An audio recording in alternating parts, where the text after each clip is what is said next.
I'm here in Chicken, Alaska, and I've come here for two reasons. The first is to use the word chicken as many times as I can in a 4-minute period. And the second, well, I'm not really sure I've got a second.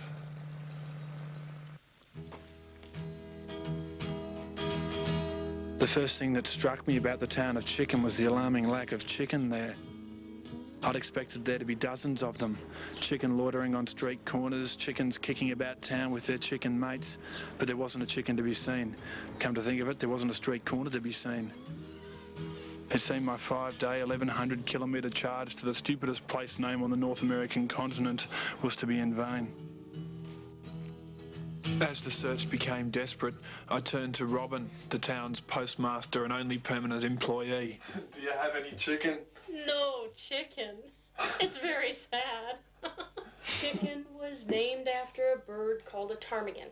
It's a chicken-sized upland game bird. It's good eating, and the miners like to eat it. So they wanted to, when they needed to name the place, name it ptarmigan.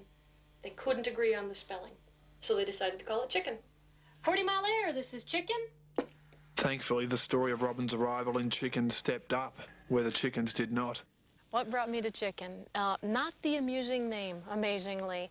Love brought me to Chicken. It's 17 years ago, I was reading a magazine called the Mother Earth News. It's a magazine about how to build a cabin, slaughter pigs, that kind of stuff. I'd been overseas for a year and a half, and when I saw this personal ad that mentioned Alaska, I jumped at it. It just attracted me somehow. And I wrote 3 pages about myself. I told him I don't cook. I told him I do dishes. It was kind of a big issue for me. I was a radical feminist. I told him I had hairy legs and I wouldn't shave them for anybody in the world. And that was really, from the first letter, I was it. There was 2 or 3 others that he was halfway considering. How did you know from his ad that he was it? Oh, I didn't. I just wrote the ad just for kicks. Just, oh yeah, go to Alaska, that sounds fun. It was just a lark. Dick and I ended up writing letters for 8.5 months, wonderful letters. And he probably would have just let us keep on writing. I was the one who finally said, you know, winter's coming, maybe I should come up now. And so do you remember the first contact? Oh yeah, at the airport. I think he just kind of came up and stood beside me and said, hi. I was gonna go off to Yosemite and then head to Nepal after that. And I was away from home about 3 weeks, and I realized this is the man of my life. I'm headed back. So Chicken rather than Nepal. Chicken rather than Nepal. Love has ruined many a good woman. While Robin may have come here for love, I'd come for chicken, and in the absence of any birds around town, I turned to my hire car.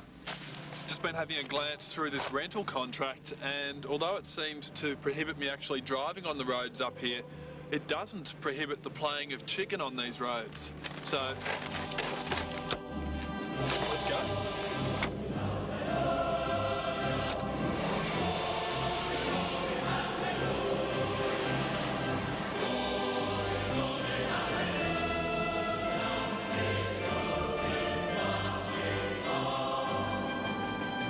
And so the chicken in Chicken was me, driven out of town by a woman in a pickup who found true love in a pig shooting magazine.